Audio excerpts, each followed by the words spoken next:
Selamat malam Pak Heri.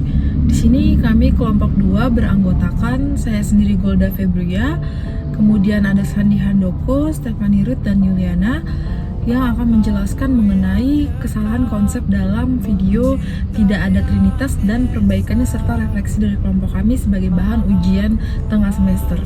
Untuk penjelasan pertama akan dijelaskan oleh rekan saya yaitu Stephanie. Terima kasih. Halo teman-teman, nama saya Stephanie dan saya akan menjelaskan kesalahan konsep dalam video tidak ada Trinitas. Yang pertama, disebutkan dalam video bahwa Trinitas tidak ada dalam Alkitab. Nomor 2, dikatakan bahwa iman Kristiani tidak diperoleh dari kepercayaan atau pengakuan terhadap Trinitas. Hanya dengan kepercayaan bahwa Yesus Kristus adalah Tuhan, sudah cukup untuk membuat orang-orang diselamatkan.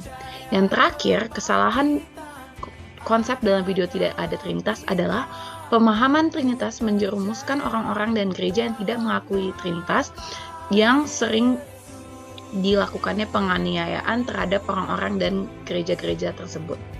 Dan selanjutnya akan pembenaran atas kesalahan konsep-konsep tersebut akan dilanjutkan oleh teman-teman saya, Aliana dan Shandi. Terima kasih. Selamat malam Pak Heri dan teman-teman semuanya. Nama saya Shandi Handoko dengan NIM 0105 32100027 dan saya akan melanjutkan presentasi kelompok kami di mana kami akan berusaha memperbaiki konsep daripada video yang ada Trinitas yang telah kami tonton. Kelompok kami berpendapat bahwa kami setuju bahwa istilah Trinitas memang tidak dapat kita temukan secara tertulis di dalam Alkitab. Namun demikian, konsep Trinitas ini telah dengan jelas diajarkan oleh Alkitab. Di satu sisi, Alkitab secara tegas menggambarkan keesaan Allah dan ini juga dinyatakan melalui ayat Alkitab yaitu Ulangan 6 ayat 4. Di sisi lain, Alkitab juga menyatakan keilahian 3 pribadi dari Allah, yaitu Bapa, Anak, dan Roh Kudus. Gereja kita lihat menolak ajaran-ajaran bidat, modalisme, dan juga triteisme, di mana modalisme adalah ajaran yang menyangkali perbedaan pribadi-pribadi yang terdapat di dalam keesaan Allah dan menyatakan bahwa Bapa, Anak, dan Roh Kudus hanya merupakan 3 cara Allah di dalam mengekspresikan dirinya. Di sisi lain, konsep triteisme adalah ajaran yang mengungkapkan pernyataan yang salah, yaitu terdapat 3 keberadaan yang menjadi Allah. Istilah pribadi sama sekali tidak berarti adanya perbedaan di dalam esensi, tetapi perbedaan di dalam substansi dari Allah.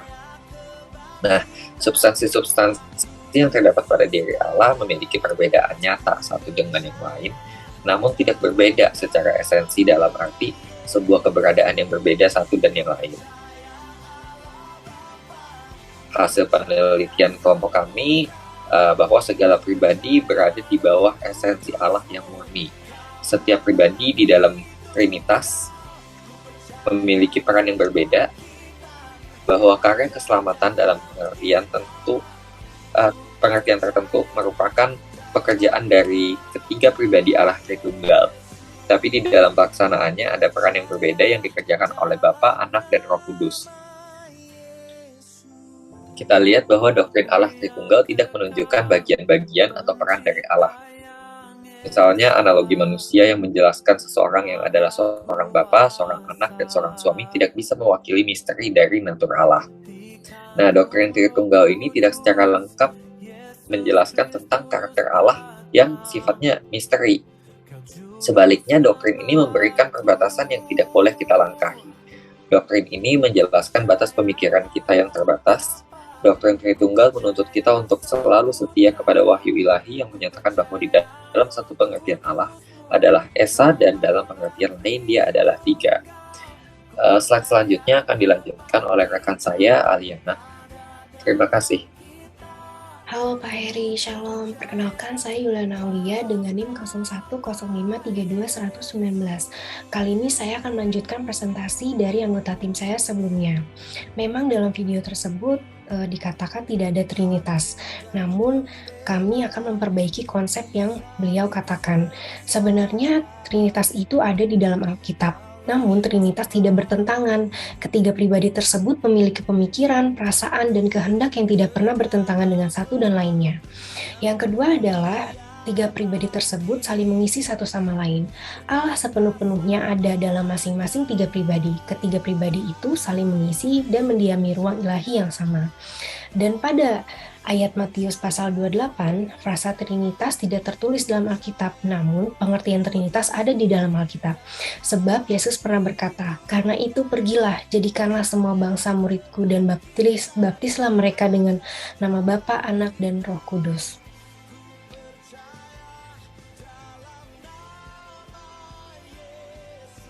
Pada ayat Yohanes, tertulis bahwa ada tiga yang memberi kesaksian di dalam surga, Bapa, Anak, dan Roh Kudus, dan ketiganya satu.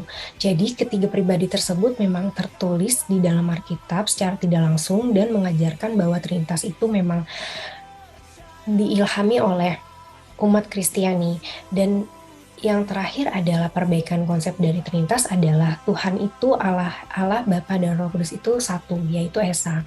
Melalui firman-Nya Allah menciptakan segala sesuatu itu ada. Kemudian firman itu telah menjadi manusia, yaitu Yesus, dan di antara kita. Dan kita telah melihat kemuliaannya, yaitu kemuliaan yang diberikan kepadanya sebagai anak tunggal Bapa penuh kasih, karunia, dan kebenaran. Ini terdapat dalam ayat Yohanes. Sehingga esensi dari frasa Allah, Bapa, firman Allah, Yesus, serta roh Allah, yaitu Roh Kudus, ketiganya sama, yaitu Bapa, hanya satu Esa. Selamat malam Pak Heri dan teman-teman semua. Di sini saya Golda Februya dengan NIM 010532100033. Di sini saya akan melanjutkan refleksi dari kelompok mengenai pembahasan yang sebelumnya sudah disampaikan oleh rekan saya dari Shandi dan Aliana. Jadi menurut kelompok kami, ketiga pribadi Tritunggal memiliki sifat-sifat ilahi, esensi, hakikat, natur, serta dasar yang sama. Semuanya berada dalam satu kesatuan dan selalu bertindak bersama-sama. Jadi Alkitab memang mungkin tidak memuat kata Tritunggal ataupun secara eksplisit memformulasikan doktrin Tritunggal tersebut. Namun sebaliknya, menurut teologi Kristen, Alkitab memberikan kesaksian tentang kegiatan suatu pribadi Allah yang dapat dipahami dengan segi Trinitas. Allah Bapa diidentikan dengan pencipta, Allah pencipta langit dan bumi. Kemudian Allah Anak diidentikan dengan Allah penyelamat umat manusia, dan Allah Roh Kudus diidentikan dengan Allah penghibur umat percaya. Dan tiga pribadi ini saling berhubungan antar satu dengan yang lain, dan perbedaan dalam asal ini tidak memisahkan kesatuan ilahi, tapi memperlihatkan hubungan saling timbal balik. Bapa berhubungan dengan Putra, Putra berhubungan dengan Bapa, begitu pula dengan Roh Kudus. Dan ketiganya ini hakikatnya adalah satu, yakni Allah sendiri. Doktrin Trinitas ini sebagai dasar kepercayaan orang Kristen. Dilihat dari peran-peran yang dipunyai oleh Allah Tritunggal, maka peranan ketiga pribadi Allah dapat dilihat dari sisi rencana keselamatan manusia. Seluruh tindakan Allah seperti karya penciptaan yang dilakukan oleh Allah Bapa, karya penembusan yang dilakukan oleh Allah Anak atau oleh Yesus Kristus, dan kemudian pewahyuan yang dilakukan oleh Roh Kudus, yang merupakan satu kesatuan isi dari sejarah keselamatan manusia yang telah dirancangkan Allah sejak kekekalan. Jadi dengan adanya doktrin Tritunggal ini dapat menunjukkan kasih dan relasinya yang unik. Allah bukan dipisah-pisah menjadi tiga bagian yang berbeda, namun Allah tetap satu adanya. Seperti yang kita lihat di sini, Allah Bapa identik sekali dengan hubungan antara pencipta dan yang diciptakan atau manusia. Jadi memiliki peran masing-masing. Peran Bapa di sini adalah yang menciptakan manusia, sekaligus yang menunjukkan relasi antara Bapa dan seorang anak. Kemudian di sini Allah Anak atau Yesus Kristus, di mana di sini memiliki peran sebagai Allah penyelamat manusia yang kita kenal dengan karya penebusannya di atas kayu salib. Jadi menurut kelompok kami, Allah Anak ini identik dengan seorang Bapa yang sudah memiliki tahta di kerajaan surga, namun turun ke dunia sebagai manusia untuk menyelamatkan kita umat manusia. Jadi memperlihatkan bagaimana seharusnya manusia itu hidup. Makanya dibilang dalam Kejadian diciptakan serupa dan segambar oleh Allah. Jadi Allah anak yang turun ke dunia untuk mempresentasikan bagaimana seharusnya serupa dengan segambar dengan Allah, yaitu dengan Allah anak mengajar, Allah anak memberitakan firman Tuhan, mengadakan mukjizat, yang pada akhirnya mati di atas kayu salib menanggung dosa-dosa manusia ya. Karena begitu besar kasihnya sampai ia harus turun ke dunia, sampai ia harus menanggung semua dosa manusia gitu. Dan inilah yang disebut dengan karya keselamatan gitu. Jadi di Yohanes 10 ayat 30 juga dikatakan Yesus menyatakan dirinya dan Allah Bapa adalah satu. Kemudian ada pun Roh Kudus, di mana setelah karya keselamatan itu terjadi, Allah anak meninggalkan dunia, Allah anak naik ke atas kerajaan sorga. Namun Allah anak juga berpesan bahwa ia tidak meninggalkan kita, malahan ia mengutus seorang penghibur, yaitu Roh Kudus gitu. Jadi memang Roh Kudus ini berbicara tentang kita manusia yang sudah mengenal bagaimana cara hidup Yesus di dunia, maka kita juga memiliki Roh Kudus untuk memberikan sebuah pewahyuan, sebagaimana dibilang bahwa Allah Roh Kudus ini adalah Allah Bapa yang berbicara terhadap roh kita. Dan Allah Bapa di sini melakukan komunikasi kepada kita melalui Roh Kudusnya. Dapat kita lihat juga dalam Perjanjian Baru dikatakan bahwa Roh Kudus adalah Allah. Jika kita sebagai manusia mendustai Roh Kudus, maka itu berarti kita juga mendustai Allah. Dalam Kisah Para Rasul 5 ayat 3-4. Dan inilah konsep Allah Tritunggal yang kelompok kami percaya tidak hanya sebagai dasar orang Kristen, namun sebagai dasar kami orang percaya. Demikian yang dapat kami sampaikan. Kurang lebih kami mohon maaf atas kekurangannya. Sekian dan terima kasih.